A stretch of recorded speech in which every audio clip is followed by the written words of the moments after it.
Om Namo Bhagavate Vasudevaya. Om Namo Bhagavate Vasudevaya. Om Namo Bhagavate Vasudevaya. Om Namo Bhagavate Vasudevaya. Om Namo Bhagavate Vasudevaya. Om Namo Bhagavate Vasudevaya. Sulanga. Hare Krishna, Hare Krishna, Krishna Krishna, Hare Hare, Hare Rama, Hare Rama, Rama Rama, Hare Hare. That sounds very nice. Very nice sound, isn't it? Hare Krishna man.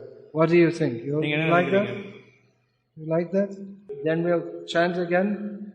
Hare Krishna, Hare Krishna, Krishna Krishna, Hare Hare, Hare Rama, Rama Rama, Hare Hare. So why is there pleasure from chanting Hare Krishna? If we chant Chennai Super Nights, we won't get any spiritual pleasure. See, now we're chanting Hare Krishna mantra. And Krishna appeared in this world last time 5,000 years ago. And Ramchandra Bhagavan appeared some millions of years ago. And we're chanting Hare Krishna, Krishna Krishna, Hare Hare, Hare Rama, Rama Rama, Hare Hare.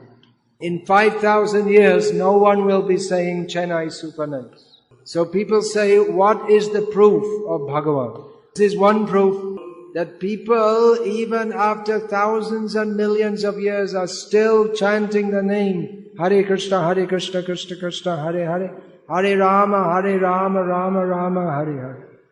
Whoever is great in the world now, in 5,000 years, no one will even know their name. Whoever is a great cricketer or politician or film star, in 5,000 years, no one will know their name. But in 5,000 years, there'll still be many people chanting Hare Krishna, Krishna Krishna, Hare Hare, Hare Rama, Rama Rama, Hare Hare. So this is proof, because if there's no substance, if there's nothing real there, then why would people go on chanting? Even you see there are so many funny new gurus coming up with funny new ideas. And for some time they become popular, then after some time people forget them also. But Krishna and Rama, they're actual Bhagavan, that's why the pious people will never forget them. Krishna means all attractive. That is why people in whose hearts the Bhakti is awakened, they will never forget Krishna. You see, just like now, there are some popular people in the world. And previously, some other people were popular. Now, the Manmohan Singh is the Prime Minister.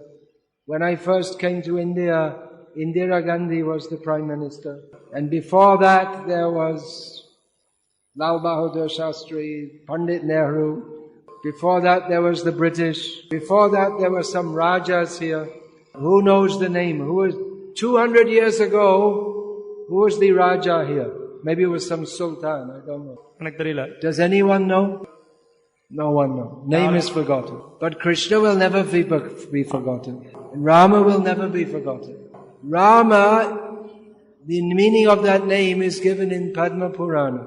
Ramante yogino nante satyananda chiratmani iti Rama padenaso param brahma vidhiyate. This means that Rama means that person in whom the yogis, they have Raman. Raman means pleasure. So what kind of pleasure is that? What kind of pleasure does a yogi have? The yogi is sitting, meditating, eating almost nothing. So what pleasure does a yogi have? Not sensual pleasure, but purely spiritual pleasure. Who is the greatest yogi? You have always seen the pictures of Shiv Bhagavan, Shiv Shankar. He's always sitting in meditation.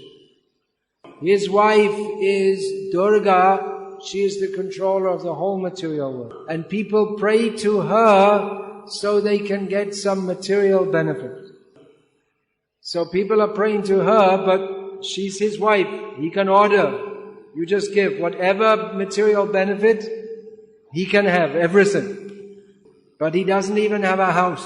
He's a yogi, he's meditating. What is he meditating on? Rama Nama. He's always meditating on Rama. So this proves that all the pleasure in the material world put together is completely insignificant in comparison to simply remembering Ramachandra Bhagavan. So the yogis, they're not interested in the pleasure of this world. What pleasure they have is completely spiritual and pure.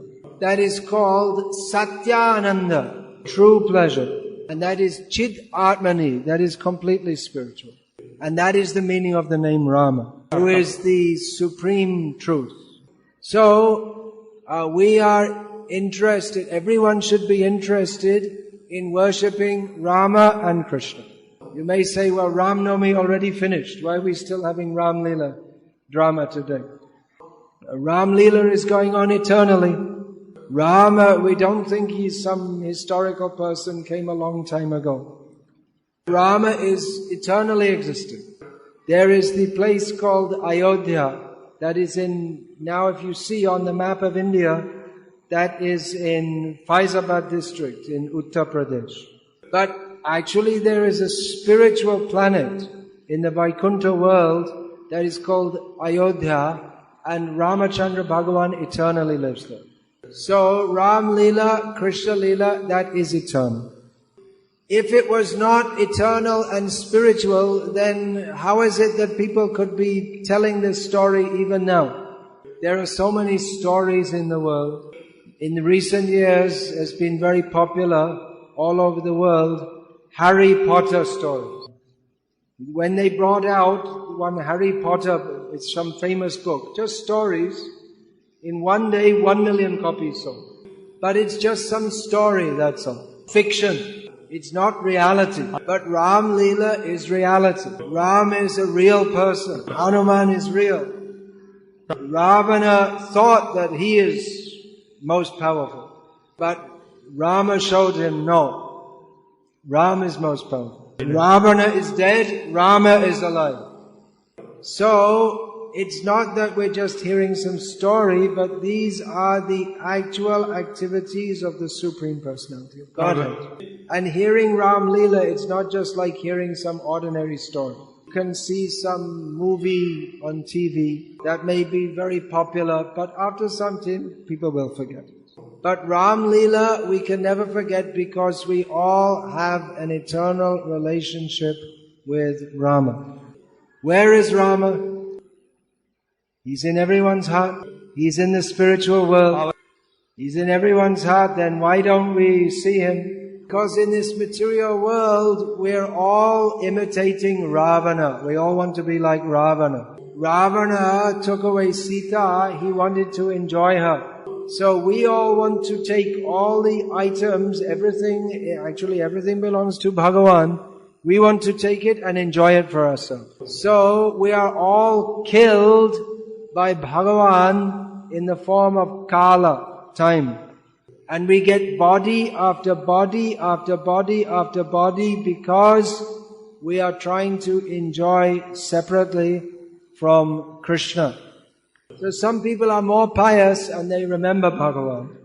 But their motivations are mixed. One side they're worshipping Bhagavan, on the other side they're trying to enjoy this material. Bhagavan comes and teaches us Bhagavad Gita. And one of the main aims of this Krishna conscious movement is on behalf of Sri Krishna Bhagavan to teach his teachings of Bhagavad Gita in the world. Because this knowledge is the eternal cure for all our problems. Bhagavad Gita, Krishna teaches us who we are, who he is, and what is our relationship with him. Now, most Hindus, they believe in reincarnation. But they just believe it. There's no real understanding of what that is. But everything Krishna explains in Bhagavad Gita. People ask, do you believe in reincarnation? But it's not a question of belief.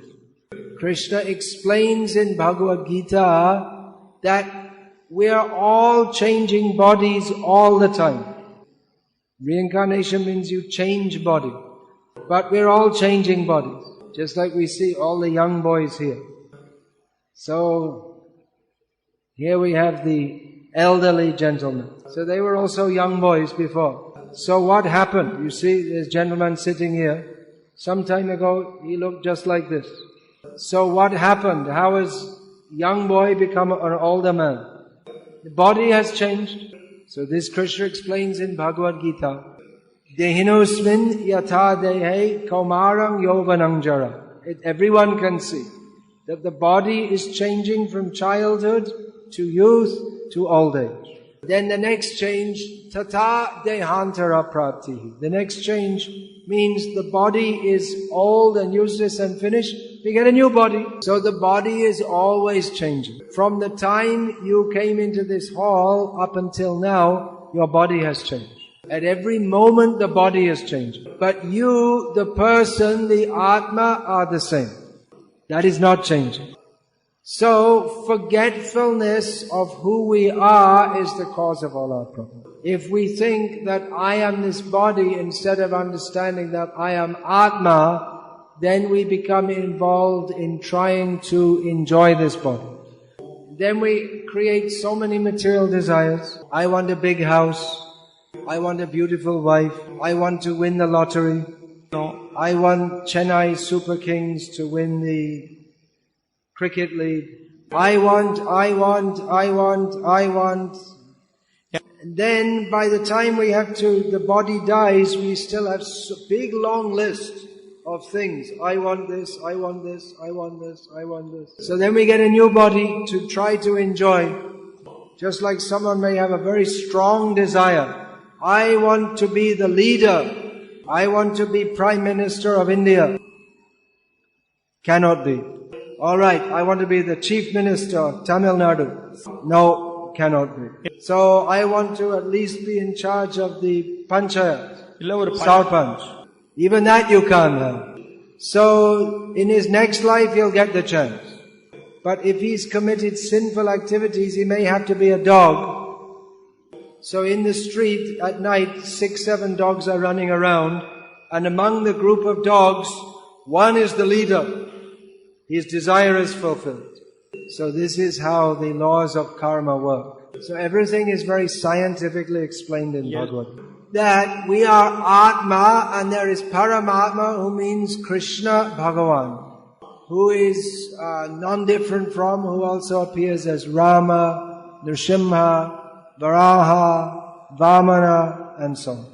And our eternal position is to be a servant in the loving service of Krishna. We are meant for love. We are meant for loving Krishna. But when we forget Krishna, we come to the world of Maya. If we simply desire to love Krishna, then we are fully satisfied. But in Maya, instead of thinking to love Krishna, our desire becomes, I want a big house, I want a strong body, I want lots of money. And these desires can never be satisfied and we can never be happy. So Krishna teaches us in Bhagavad Gita just to change our desire to serve Him. That doesn't mean that you have to completely change your life in all respects. I think the ladies sitting here, they may be afraid. We're going to take away all their husbands and make them into sannyasis.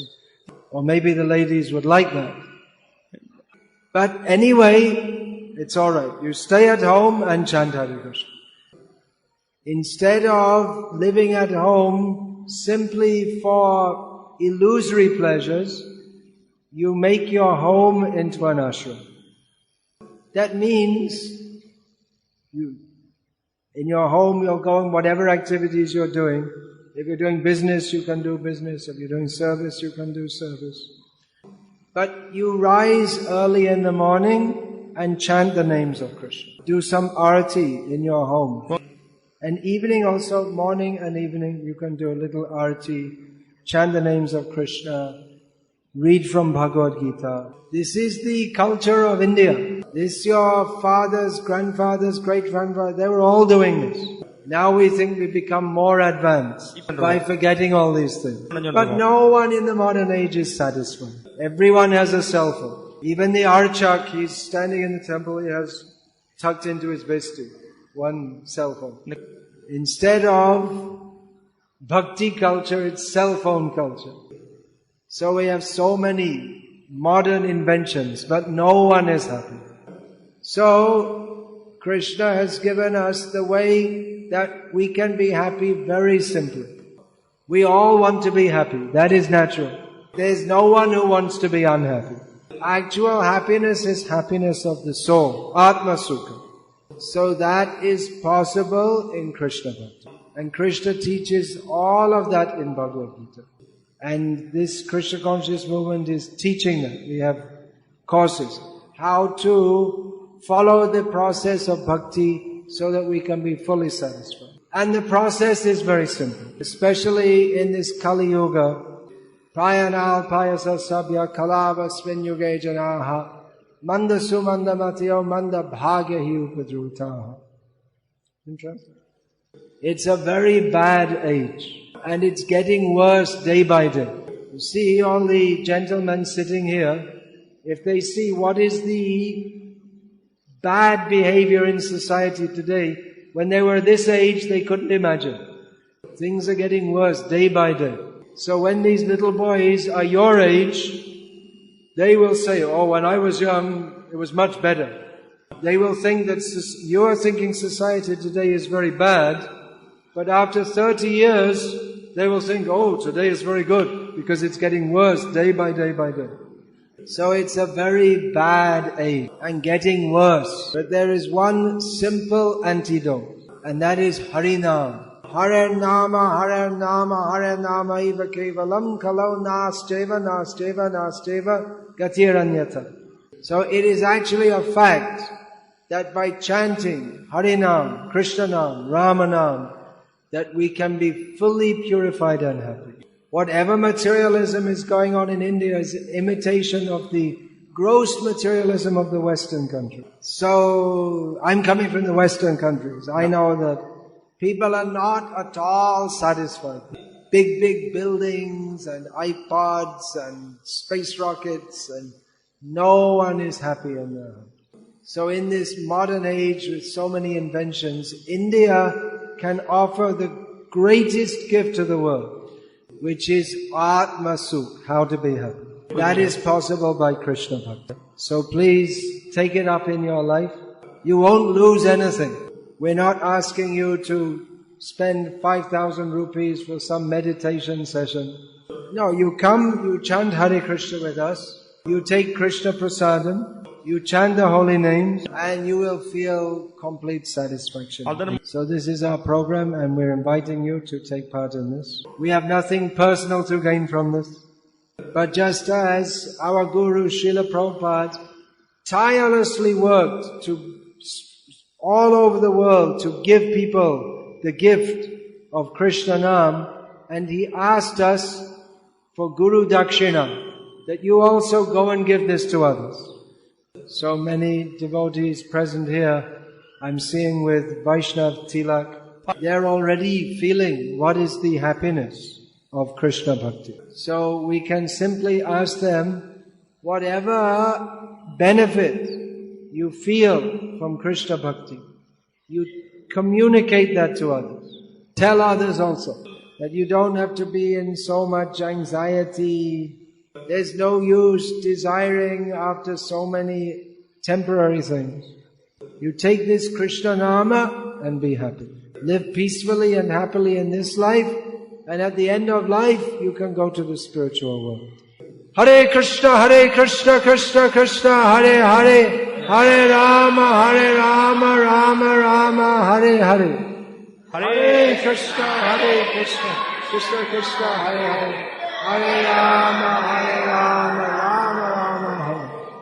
Ramanandri.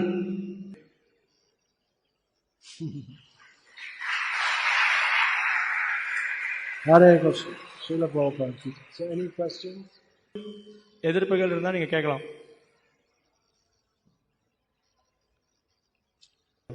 Thank you to everyone for listening very attentively. We usually expect the young boys will get restless, but they were also listening very nicely. Very good boys. I think they're all like little rishis. Maybe their mothers can tell us. Usually little boys are a little naughty. Anyway, they can play Ram Leela games. Rama fighting with Ravana. Yeah, any question? Hare Krishna, that's the answer. That's the answer to the question. People are, some of the people, they know that chanting Krishna's name is very nice.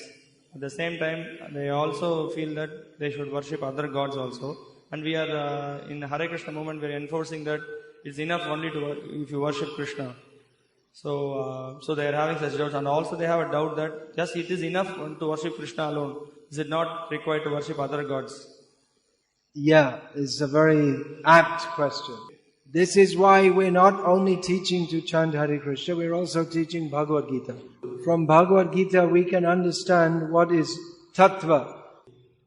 In Bhagavad Gita it is established that Krishna is the Supreme Personality. And there are demigods. It's something like the Prime Minister and the other ministers. There's water minister, electricity minister, education minister, but on top of them all is the Prime Minister. So in Krishna's government, the water minister is Varuna, electricity minister is Agni, education minister is Saraswati. Of course, in the material government, the Prime Minister changes all the time. But in the spiritual government, the Prime Minister is always Krishna. And actually the minister position changes. Just like people, they may worship Indra. But you can also become Indra if you do enough punya karma. And maybe you are Indra in a previous life. But you can never become Krishna. Actually, Krishna can do everything by himself. But he gives jobs, minister jobs, just to give people some service to do. People worship the demigods for material benefits, which entangles them more in the material world. It means if you worship demigods, you're guaranteed to take birth again and again and again. But if you worship Krishna, then you go to the spiritual world and no more rebirth. That is why Krishna says in Bhagavad Gita, Antavattu palang teisham tad bhavatyalpamedasam. People who worship demigods, they're not very intelligent. Because whatever you get from the demigod is only temporary. So, to understand these points in detail, you have to study Bhagavad Gita as it is, Unmai Uravil.